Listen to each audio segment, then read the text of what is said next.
ఆ విధంగా శ్రీకృష్ణుడు అర్జునుడికి చెప్పినటువంటి భగవద్గీతని 10 రోజుల తర్వాత సంజయుడి నోటి ద్వారా ప్రపంచానికి అందినటువంటి ఆ రోజుని మార్గశిర శుద్ధ ఏకాదశి నాడు మనం భగవద్గీతకి జన్మదినోత్సవాన్ని చేయటం అనేది జరుగుతుంది.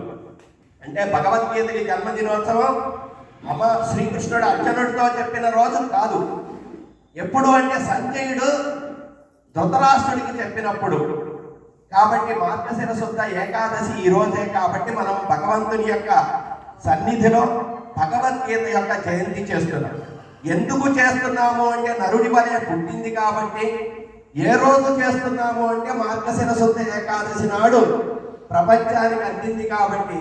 ఆ రోజు శ్రీ మహావిష్ణువుకి పరమ ప్రీతికరమైనటువంటి తిథి కాబట్టి ఈ రోజు మనం భగవద్గీత యొక్క జయంతిని చేస్తున్నాం. కాబట్టి భగవద్గీత యొక్క జయంతిని చెయ్యాలా అక్కర్లేదా?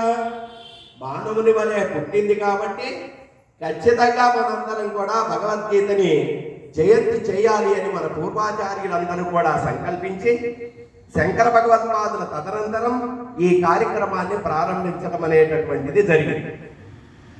తర్వాత అయితే ఇందులో భగవద్గీతలో ఒక విశేషం ఏమున్నాయి ఇందులో? ప్రపంచమంతా కేవలం ఒక ధర్మానికి సంబంధించింది కాదు, ఒక మతానికి సంబంధించింది కాదు, మానవాళికి అందరికీ సంబంధించినటువంటి గ్రంథం, మానవుడిని మాధవుడిగా తీర్చిదిద్దేటటువంటి గ్రంథం అని చెప్పడానికి ఇందులో ఏముంది అంటే, భగవద్గీత ప్రారంభంలో గుడ్డివాడైనటువంటి ధృతరాష్ట్రుడితో ప్రారంభమవుతుంది.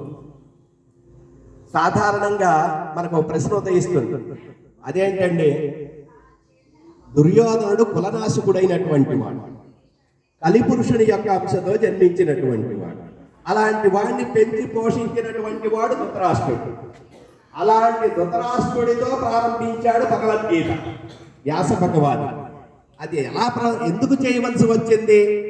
ధృతరాష్ట్రమువాచ అనకపోతే భగవద్గీత రాదు. ఎందుకని అంటే అసలు ధృతరాష్ట్రుడికే భగవద్గీత కావాలి. ధృతరాష్ట్రుడు అడగబట్టే మనకి భగవద్గీత వచ్చింది, లేకపోతే వచ్చేది కాదు. ధృతరాష్ట్రుడు అంటే ఎవరు అంటే, ధృత అంటే ధరించిన వాడు, గట్టిగా పట్టుకున్నవాడు. దేన్ని పట్టుకున్నాడు?